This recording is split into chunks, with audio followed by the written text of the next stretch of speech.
உறுப்பு தானம் செய்தவர்களின் உடலுக்கு அரசு மரியாதை என்ற முதலமைச்சரின் அறிவிப்பால் நடப்பாண்டில் 192 பேர் உறுப்பு தானம் செய்துள்ளனர். இதனால் கடந்த 6 ஆண்டுகளை விட உறுப்பு தானம் அதிகரித்துள்ளது. இது குறித்த ஒரு செய்தி தொகுப்பை தற்போது பார்க்கலாம். சாவு அடைந்தவர்களின் உடல் உறுப்புகள் பலனில்லாமல் வீணாகின்றன. இதனை கருத்தில் கொண்டு நாட்டிலேயே முதன்முறையாக தமிழ்நாட்டில் கடந்த 2008ஆம் ஆண்டு மூளைச்சாவு அடைந்தவர்களின் உடல் உறுப்பு தானம் பெறும் திட்டத்தினை அப்போதைய முதலமைச்சர் கலைஞர் தொடங்கி வைத்தார். இந்தியாவிற்கு முன்னோடியான இந்த திட்டத்தில் தமிழ்நாடு தொடர்ந்து முதலிடத்தில் உள்ளது. இதன் அடுத்த கட்டமாக உடல் உறுப்புகளை தானம் செய்பவர்களுக்கு அரசு மரியாதையுடன் இறுதிச் சடங்கு நடைபெறும் என முதலமைச்சர் மு.க.ஸ்டாலின் கடந்த ஆண்டு செப்டம்பரில் அறிவித்தார். இதனால் கடந்த 11 மாதத்தில் மட்டும் 192 பேரின் உடல் உறுப்புகள் தானம் செய்யப்பட்டுள்ளன. சிறுநீரகம், நுரையீரல், இதயம், கல்லீரல், கார்னியா என மொத்தம் 1086 உடல் உறுப்புகள் பெறப்பட்டுள்ளன. இது கடந்த 6 ஆண்டுகளை ஒப்பிடுகையில் சாதனையாகும். கடந்த 12 மாதங்களில் கிட்டத்தட்ட 35 உறுப்பு கொடை நிகழ்ந்திருக்கிறது.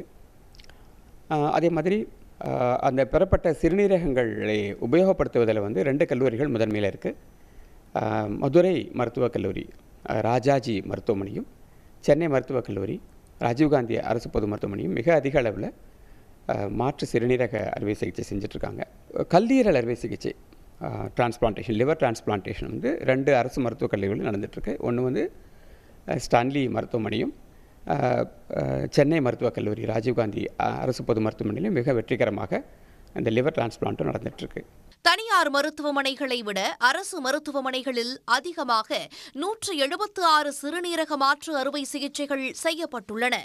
மதுரை ராஜாஜி அரசு மருத்துவமனை 38 சிறுநீரக மாற்று அறுவை சிகிச்சைகள் செய்து முதலிடம் பிடித்துள்ளது. சென்னை ராஜீவ்காந்தி அரசு பொது மருத்துவமனை 33 கிட்னி மாற்று அறுவை சிகிச்சைகள் செய்துள்ளது. 18க்கு கீழே இருக்கிற அடோலசன்ட் ஏஜ் குரூப் முறையே 14, 16, 17 வயதினர் இந்த டிரான்ஸ்பிளான்டேஷனால் பயனடைந்திருக்கிறாங்க. அதிகபட்ச வயதினராக 55 வயதினரும் இதனால் பயனடைந்திருக்கிறார். மருத்துவ காப்பீடு இதற்கு எங்களுக்கு உறுதுணையாக இருக்கிறது. மக்கள் அனைவரும் டோனர்ஸ் குடும்பங்களும் எங்களுக்கு ஆதரவாக இருக்கிறார்கள். எனினும் உடல் உறுப்புகளுக்காக காத்திருப்போர் எண்ணிக்கை தொடர்ந்து அதிகரித்து வருகிறது. சிறுநீரகத்திற்காக 7145 பேர், கல்லீரலுக்காக 407 பேர், இதயத்திற்காக 86 பேர் என தமிழ்நாட்டில் மொத்தம் 7826 பேர் உறுப்பு மாற்று ஆணையத்தில் பதிவு செய்து காத்திருக்கின்றனர். மண்ணில் மக்கி தீயில் சாம்பலாகும் உறுப்புகளை தானம் செய்வதன் மூலம் பலருக்கு மறுவாழ்வு கிடைக்கும் என்ற விழிப்புணர்வு மக்களுக்கு இன்னமும் தேவைப்படுகிறது என்பதே உண்மையாகும். சன் செய்திகளுக்காக செய்தியாளர் குணா. உடனுக்குடன் செய்திகளை தெரிந்து கொள்ள சன் நியூஸ் பெல் ஐகானை கிளிக் பண்ணுங்க.